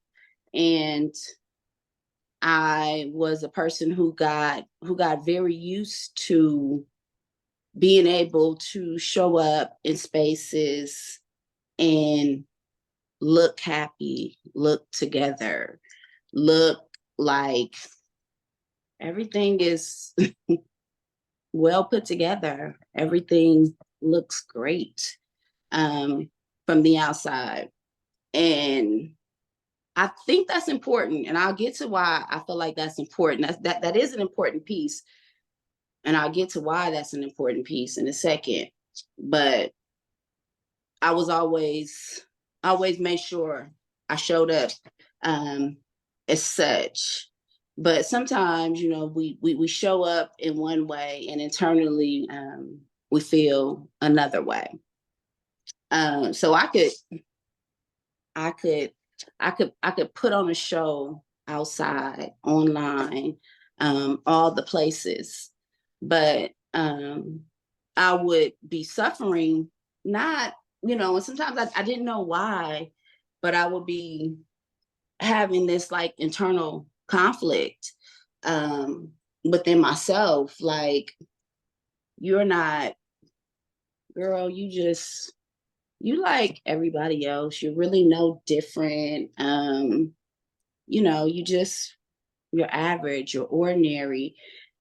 But the internal conflict would come because on the other side of that, I'm like, no, you're not. You're absolutely not. But sometimes, and a lot of times, I would say that other voice would oftentimes take over. So what it made me do as a young person, as a young woman, which is why I try to show up so much for young people, is because I was that young girl who dealt with so much internal conflict. I was that brown skin, you know, short, maybe, you know, more thickly built than other young girls. So I suffer with my self-esteem a lot. Am I fat? Am I too dark? Am I ugly? Do they really like me? And there was this thing on the internet that said like too artsy for the bougie kids, but too hood for the bougie kids, but too artsy for the hood kids. And I was that girl stuck like right there in the middle. I'm like, I'm not bougie, but I'm also not hood either. I'm not like completely that, right? I could be either in any given, situation. But so I often struggled a lot with the balance, of that. And it was rough. It was tough. So what I ended up doing was I walked the line of average. Also knowing that I wasn't, but I walked that line. And I walked it comfortably for a long time because I didn't have to decide what side to be on. I didn't have to decide if I was going to be great, and I didn't have to decide if I wasn't. So that was a comfortable, very, very comfortable space for me because I didn't have to show up either way. I didn't have to be like this phenomenal person that in my mind and in my heart and pending who I came in contact with knew that I was, but I could just stay right there in the middle. So I played the middle often. And so when I started my work with like young people, I always wanted to ensure that they didn't. It was always like a big deal for me to make sure that the people that I worked with, children and families, I worked as a social worker. I worked with several different community-based agencies with children, with families, with teenagers, with transitional age youth. And the one thing I didn't even know that I was doing, but I always got good feedback. Like most of my clients, most of the people I work with, they've always been able to resonate with me. And they'll still tell me like, you're the best counselor I had, or you're the best social worker I had. And, like I still think about, I still have some of them come back to me and tell me like, you told me this a long time ago. And I'll be like, I did. Okay. I don't remember, but you remembered. And what I didn't realize that I was doing was I was always ensuring that they didn't see themselves as average because I wanted them to recognize their greatness early. And I think I know now that I did that because I know that's what I needed. I know I needed someone to help me to be confident at a very early stage, not in your 30s, not necessarily in your 40s. Of course, whenever it hits you, but I understand the importance of like what we need in this world is people to recognize their greatness as soon as possible. It's very imperative that you see who you are and you start living in your purpose as soon as possible because that's your gift to the world. So the sooner that you can give your gifts, the sooner that you make the world a better place. And so I was literally sleep, because I was tired. I was tired of not being me. I was tired of not showing up. I was tired of being average. I was tired. So I slept because it was easier. It was easy to do than to like think about things and put things into action. I want to sleep on myself and on people that needed me. So it was important that I made sure that that message came across to everybody that I worked with and that I talked to, because the importance of now and the importance of living your purpose is important every day, all day. It does not sleep. It does not sleep. It does not take a break. And I know I did it for years. And some days I wake up and I'm still doing it. So I'm still that girl because of so many years of conditioning to average, so many years of conditioning to, oh, just go to sleep, wake up later. You got time to do it. Because of that, some days I still wake up in that mindset. So I know Dr. Camille, when she came on, she talked about the importance of a mindset, the importance of, the difference between her not taking that journey and the difference between her taking that journey was her mindset. Her mindset said, regardless of what happens along the way, I got this. I can do this. And her mindset drove her across those state lines. And I understand the importance of mindset now. I understood it then, but I didn't understand how important it was going to be for me in all areas of my life in those dark times. Because it's easy to be positive. I was positive when, you know, things were easy, but it's harder to be positive when things are harder. So just, you know, understanding the importance of mindset. I'm waking up each morning when I'm like, I don't feel like it. I don't want to do this. Why I got to do this today? Kind of, you know, kind of day. I just go back to sleep. Siri, you know, set timer for 7:30. I'm supposed to get 5:30. Change that 2 more hours. I need to sleep in. I ain't ready. I'm just not ready. Give me 2 more hours. I'm not even talking 30 minutes. I'm not talking, and I'm getting up now at the brink of the time that I need to get up and get it done. I know if I get up at 7:30, I can still be, you know, out the house by 8. Just 30 minutes. That's all I need is 30 minutes. You know, just the bare minimum of what I got to do today is what I'm about to do today. So really just working past that and like changing that mindset and that motto. And the one thing, and this is where I'm going to get to my love of like fashion and, you know, getting up and getting dressed. So like on those days where I'm like, you got 30 minutes. And usually those are my days of like feeling, those are my lower energy days. So those are the days I go up. So, you know, like sometimes like those are the days that I'm like, I'm wearing pink today. I'm not feeling good, but I'm about to look good. I'm about to go outside and I'm about to make, you know, the world think that everything is okay in Trichelle's world. And I'm about to show up and I'm about to at least look happy. I'm wearing yellow today. You know, I'm wearing pink today. I'm wearing green today. I'm full of anxiety, but I got on green today. I was full of anxiety when I woke up. I said, what am I going to say? Oh my gosh, did I prepare? What am I going to wear?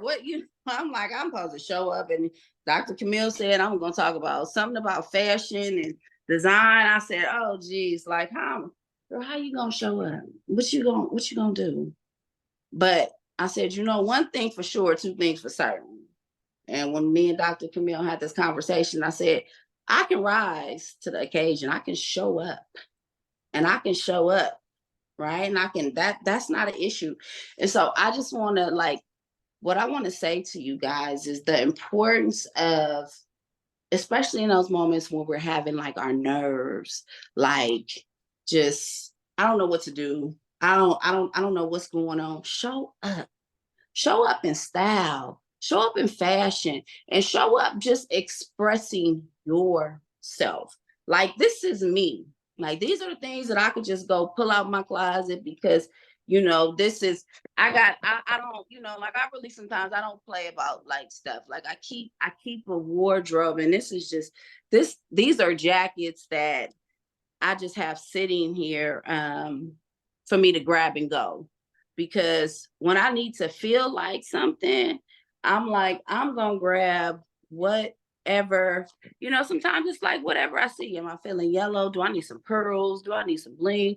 What do I need to feel like more of me today? What do I need? Like sometimes it's what color resonates with me. What type of outfit, you know, am I feeling some jeans? Am I feeling a skirt? Like, you got to like tap into like what you're feeling. I always first think, because I'm a color person and I'm an artist. So I always say, what color am I today? You know, am I pink today? Am I yellow today? A lot of days I'm black, y'all. A lot of days I'm black. I'm not going front. A lot of days I'm black. And I'm black because black, I feel like it's a uniform for me. I know that if I start with black, I can always layer in color. So I got on all black right now, but you don't know I got on all black. It's not what you see. But I started, when I don't know what to wear, I'm going to start with my base of being black. My pants are black. My shirt is black. And I pulled this coat off this rack and I said, so we green today. And sometimes I don't feel like just all the way matching. So I'm like, we're gonna throw a little bit of brown, so it's all about, I just want to say, and I want you guys to be very clear about like what personal style is. It's not labels. It's not, how much it costs. It's about how you feel, it's about the feeling that you get when sometimes you don't feel it, but when it's time and you need to like show up, because sometimes you're going to have to show up. I know we have speakers here. I know we have people who have podcasts. I know we have, people who have to show up as public figures, if not for work, but just in life in general. I just challenge you to show up, like, don't be afraid to like put something in your cart and buy it. I think people have this like notion like, oh, I can't spend money on, on clothes. Like, I don't need to spend no money on clothes. I need to just pay my bills. No, your wardrobe matters, just like your PG&E bill, just like your mortgage, just like your rent. It matters. And I just want to tell y'all, it matters because when it's time, everybody got to go outside. We all got to go outside. We all got to get online. We all got to show up somewhere at some point. Show up. Like, purchase those items. Start with your basics. Some blue jeans, a white shirt, a black blazer. And, depending on the capacity of like, what you serve. Like, make sure like you have uniforms that fit that capacity. If you work in a gym, make sure you got some nice, find them on sale. Nice Adidas tights, some Nike, whatever, whatever brand resonates. And it doesn't have to be any of that. Just some nice coordinating pieces. What a nice pair of tennis shoes. Too. Okay, nice pair. Like your tennis shoes don't gotta look like they came, out the washing machine 20 times. They don't have to. They really don't. I promise you. You can get a nice pair of tennis shoes on sale for $60, however much. But I'm saying take some time. I just want to tell you, it's important to take some time, as well as our inner, as well as our outer. Take some time on your outer appearance too. It matters. It's not a small feat. As we're showing up as speakers and people, like I said, in public places, how we show up is going to depend on who's going to listen and who's not going to listen sometimes. And I'm not being superficial. I'm being honest. I'm being very, very honest in terms of the importance of personal style, the power of personal style. And I'm not saying go, copy Dr. Camille's outfit or my outfit or, Monique's outfit. I'm not saying that. I'm saying go do what you need to do. And sometimes we need help. And I also help women find their voice in their personal style and fashion. I can drop a link to my landing page, and that'll have like all the links to my social, and also to book a discovery call with me if you want some assistance with that. And I just say, y'all, it's important. Like, let's not overstep that piece. It's not small. I always notice, and I know you guys do too. Just think about it. And I'm gonna just leave you guys with this. Think about it.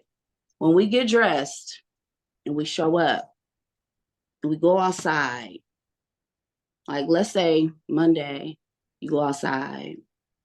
Just visualize this for a second. You got on a pair of black sweats, a baggy t-shirt, your hair just whatever. Maybe you threw on a hat, maybe you didn't, some slippers, just went outside. Whatever, you're gonna go run your little errands. You might gotta go to the bank, you might gotta go to the grocery store, nothing major, nothing you gotta really show up for. But you go Go on about your day. You going about your day. And that's really what happened. Now, think about the same day. You got up. You said, you know, I kind of want to look nice today. I'm going to comb my hair. I'm going to put on a nice pair of jeans that's fitting. A nice blouse or a t-shirt. Nice shoe.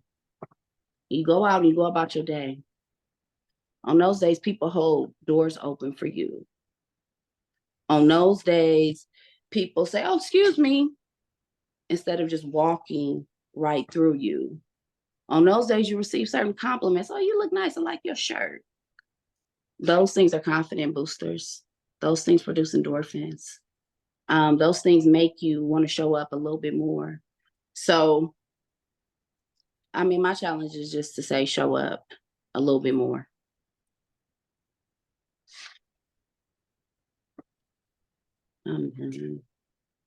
That's it.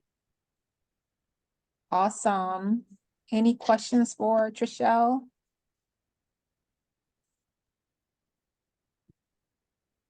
So I loved I read so much of what you said resonated with me. I'm from a military family, so not being quite sure where you fit in, I completely identify with that, you know.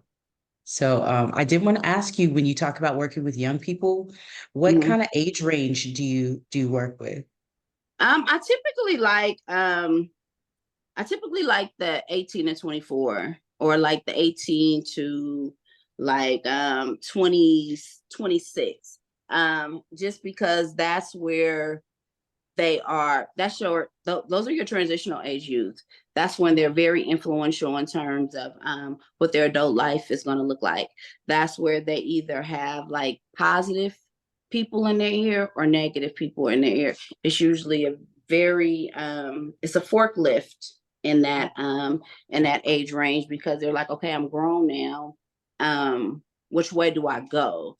And based on the story that you've been told, based on the influences that you've had, they can dictate your direction very, very heavily at those stages. And that's the stage of, you know, like you can either start to succeed or you can start to decline. Beautiful. Thank you so much. Yeah, you're welcome. And I love that money green. Thank you. Any other questions for Trichelle? I did notice that during the pandemic, I fell off as far as fashion was concerned. It was so hard for me to kind of get back on track. It was just a comfortable blanket, if you will. So I appreciate you and your contribution. And yeah, everybody makes it seem like I call and nudge, but everyone was ready. Trichelle's a professional speaker and I knew she would bring it. So I appreciate you coming. Thank you. So sorry, I want to apologize to everyone. We ran a little bit long, but I felt like we had a great time. Normally I'm gonna do a poem and then we can do a gratitude circle. I had one poem selected, but I found another that I think is more appropriate, and it's by Pablo Neruda. You start dying slowly if you do not travel, if you do not read, if you do not listen to the sounds of life, if you do not appreciate yourself. You start dying slowly when you kill your self-esteem, when you do not let others help you. You start dying slowly if you become a slave of your habits, walking every day on the same paths, if you do not change your routine, if you do not wear different colors, or you do not speak to those you don't know. You start dying slowly if you avoid to feel passion and their turbulent emotions, those which make, sorry, my phone keeps dying. Those which make your eyes glisten and your heart beat fast. You start dying slowly if you do not risk what is safe for the uncertain, if you do not go after a dream, if you do not allow yourself at least once in your lifetime to run away from sensible advice. Don't let yourself die slowly. Do not forget to be happy. And that's it. If anyone, does anyone want to express any gratitude? I want to say I'm grateful for every one of you. It has been a beautiful, beautiful event. So much love. I love seeing what you are all doing and sharing. Thank you. Thank you, Mahan. I'll say I'm grateful that everyone takes the time out of their day to join me once a month. I really appreciate it. There are a lot of other things that you can be doing, so I really appreciate your time. Thank you so much. Talisha? Yes, I just wanted to say thank you again. This was my first time here and I really enjoyed it. I'm so glad I saw the invitation. It was really nice. You're welcome. Anyone else? All right. If not, I say have a blessed day and thank you all for joining. If you have any additional questions and want to Amy ship to everyone. I'm grateful that I get to join Camille. I'm grateful to get to be a mom. I'm grateful. I missed it. I'm grateful that I get to be invited to. Oh yeah. We're grateful for you, Amy. Anyone else? All right, ladies, if you have any additional questions, you can hang around. But other than that, have a great afternoon.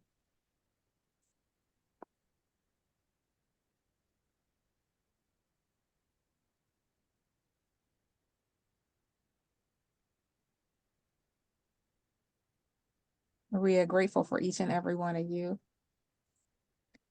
So, Jacqueline, I wanted to ask you, you've gone through this process of grief.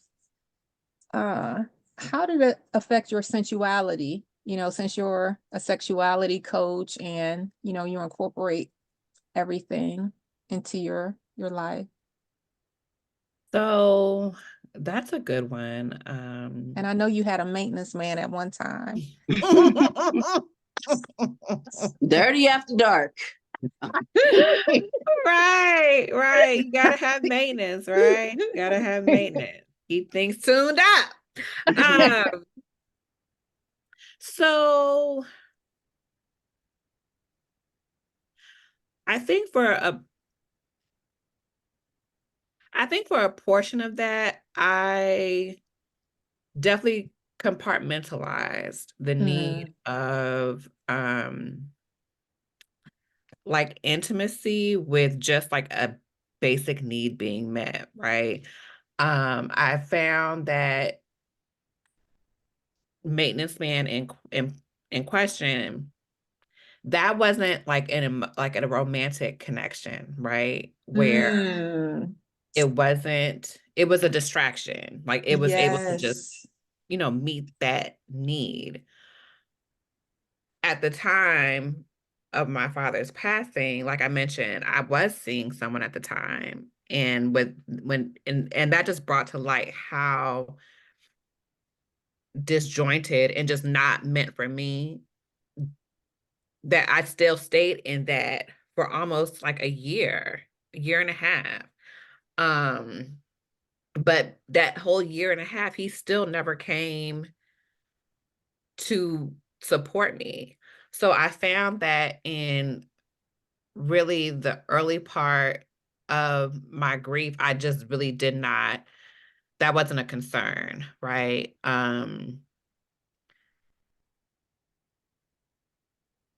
But even though I wasn't connecting in that sense, I still kind of kept my body together. So like that was during the time where I was doing clean eating challenges.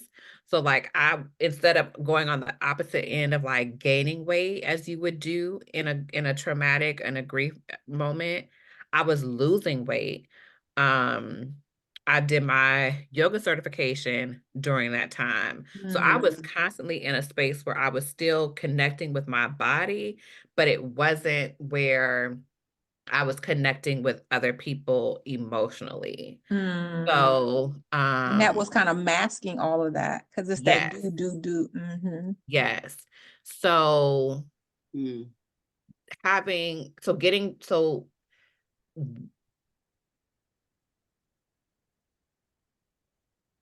so then there was a point where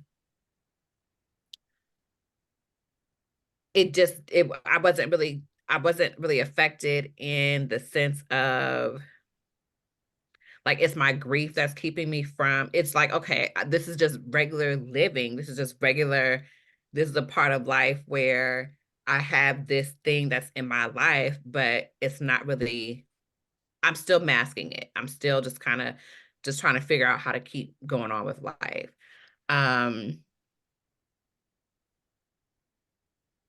But honestly, truly, I'm a sensual sexual being. And learning how to express that probably is what I probably did the most in this journey. That's interesting. Just realizing what it was for me that I needed. But now would you have considered that to be hypersexuality or just expressing? Okay. No, because I didn't need sex to survive. I didn't need to constantly be in a sexually charged environment to move forward. So I don't think that I would not call it hypersexuality, because it wasn't constant. It didn't drive my life, right? It didn't prevent me from doing other things in life. But it was a connection that I knew that I needed as a form of expression, right? Yeah. So there were times where I don't think I'm not shy about this, but because it's a part of my journey. But I used to be in the swinger lifestyle. So once I realized, like, okay, I want to kind of feel like myself again, I just went kind of back to what I knew and had that experience. It wasn't and again, it wasn't hyper, because it wasn't something that I needed in order to like get up and go about on a daily basis. But that was just how I expressed my sexuality. I didn't want to have a connection with someone that led to romanticism. I just wanted to connect so that we could connect As adults. Yeah. as adults. But now I'm on the other side of that, and I'm realizing, or I'm figuring out that the connection that I was trying to hide from or to keep myself from is what I need the most right now. So not that sex isn't important or I'm not getting sex, but there's something deeper that I'm allowing myself permission to have. One thing that I processed with my therapist was, especially in today's day, we see a lot of women being villainized for wanting to be in a relationship, for wanting to think the best of someone and then not turn out to be right. Like if you all are familiar with the Risa Tisa on TikTok story, she's getting villainized for not knowing the signs. She's getting villainized for being thirsty or for being, but the fact of the matter is that we all want connection. We all want to feel loved by someone. And it takes a lot of energy to have to think about nefarious things that somebody is planning to do. Like, I don't want to have to think about, are you lying to me? Like, so in that, I'm accepting and embracing the fact that, yes, I want to be in a relationship with someone. I want to experience love. I want to experience being wanted by someone else. And that does not make me wrong to feel that, And so, it's kind of like taking that layer of, it's for me, it's getting unstuck in keeping people away. I'm so used to keeping people away that I'm actively having to be like, okay, let me open up to you know. And something that Trichelle said, even as I was like a teenager, there was a period of time where like I wanted to make myself invisible. So I would wear black. I would wear oversized clothes. I would try to hide my body. And even now, I have to actively be like, okay, it's okay if your clothes are a little tight because this is your 40 plus year old body. It's not, and it's okay to show cleavage. It's okay to feel feminine. It's okay to be seen. And a lot of times I have to think outside of trying to make myself as small or as invisible as possible, but I really just don't have, my energy is too big for that. So I'm really doing myself a disservice when I try to, or anyone, when you know that you have that thing, you could do whatever you try to do to hide it, but your energy is too big. It's still coming. Yeah. It's still coming. Mm-hmm. Yeah, and it's gonna show up. I want to piggyback a little bit. I have a question for you in terms of, I know Dr.